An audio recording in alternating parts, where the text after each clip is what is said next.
Hello YouTube viewers and random Firefly fans. Today I'll be taking a look at these, which are the ReAction Firefly figures, and here they are in their packaging. Now, the idea behind these figures is that they were created as if they were made in the 1970s or 1980s, so the detail and features both reflect this. So too does the box, which is really basic and is in the same layout as the likes of classic Star Wars figures packaging. At the top we get this big Firefly logo with Serenity floating through space behind it. The name of the specific character is printed below on the left hand side, while the figure is displayed in this small plastic bubble below. On the right hand side is a very large image of that character, while we get the ReAction Figures logo in the bottom corner. The figures are for ages 14 and up. I've no idea why though, maybe due to a choking hazard, but really, 14? It's also stated that this is an adult collectible and not a toy, but really, again, why? The back is advertising central, so we just have images of all the figures available in the wave, and I love this. Relive the exciting action of Firefly with authentically detailed ReAction figures. Authentically detailed? You're having a laugh, surely. Finally, there's some legal flurb on the bottom. So that's it for packaging. Let's move on to the figures themselves. Okay, let's begin with the Captain of Serenity, Mal Reynolds. Now, taking a look at the face, that's really not Nathan Fillion, is it? It looks more like Cal McLachlan than anything. The hair is decent enough though, with some brushstrokes visible. Moving down to the body, he's not wearing his brown coat, which is a bit of a shame.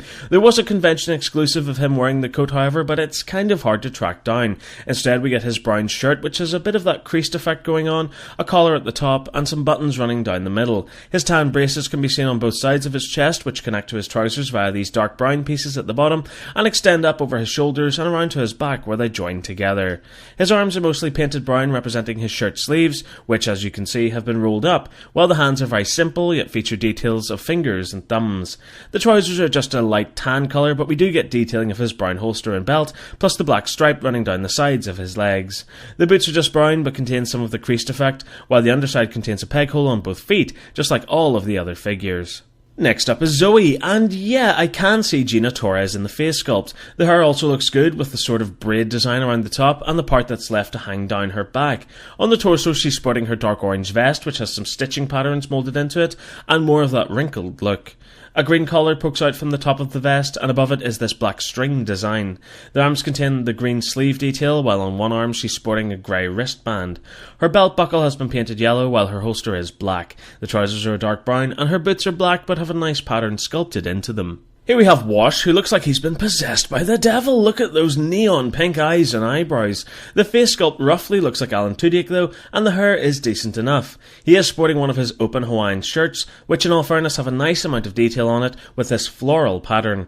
And in traditional Wash style, he's wearing a dark orange shirt underneath the Hawaiian shirt with the open collar and buttons running down the chest. The arms just contain the short sleeves of the Hawaiian shirt and the longer sleeves of the orange shirt protruding out from underneath them. The legs have been painted at the top to match his shirt, but apart from some creased and wrinkled material sculpting, the legs are very plain, while he's wearing some grey shoes.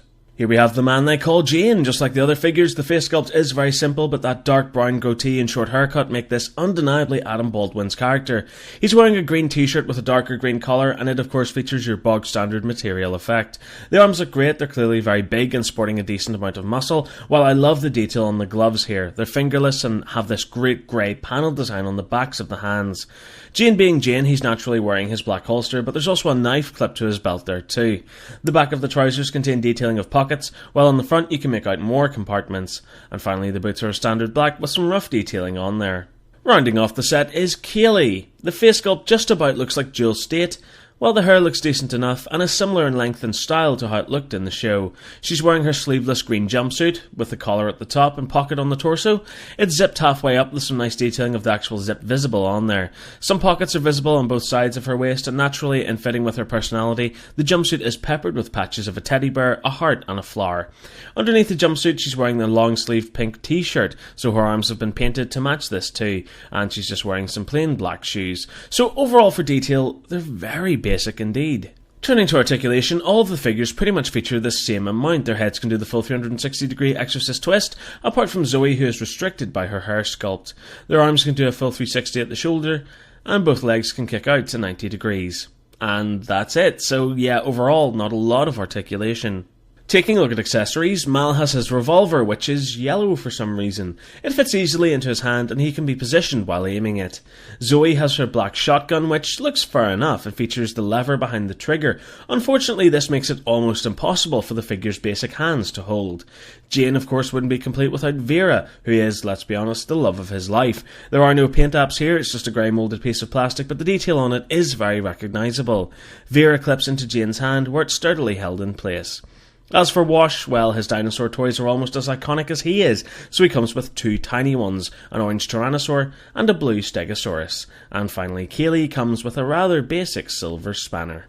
Doing a size comparison, you can see that all 5 characters are in scale with each other, but are much smaller than other 3 3/4 scale figures out there. They are smaller than the ReAction alien figure, but that's to be expected due to the size of the alien in proportion to a human.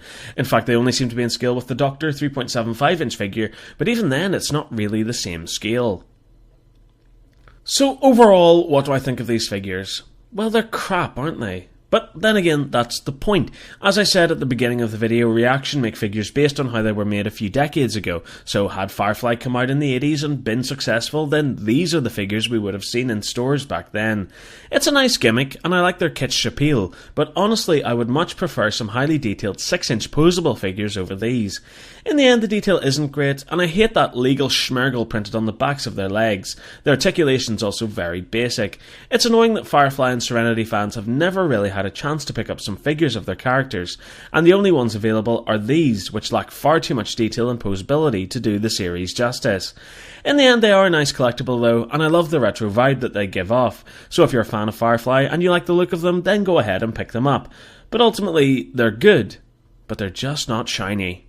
And so that does it for this review. Thank you very much for watching, I really hope you enjoyed it. If you did, remember to stay subscribed for more videos, and keep up to date with all my latest news and reviews by liking my Facebook page and following me on Twitter. Thanks again for watching, and remember to keep following the nerd. Goodbye.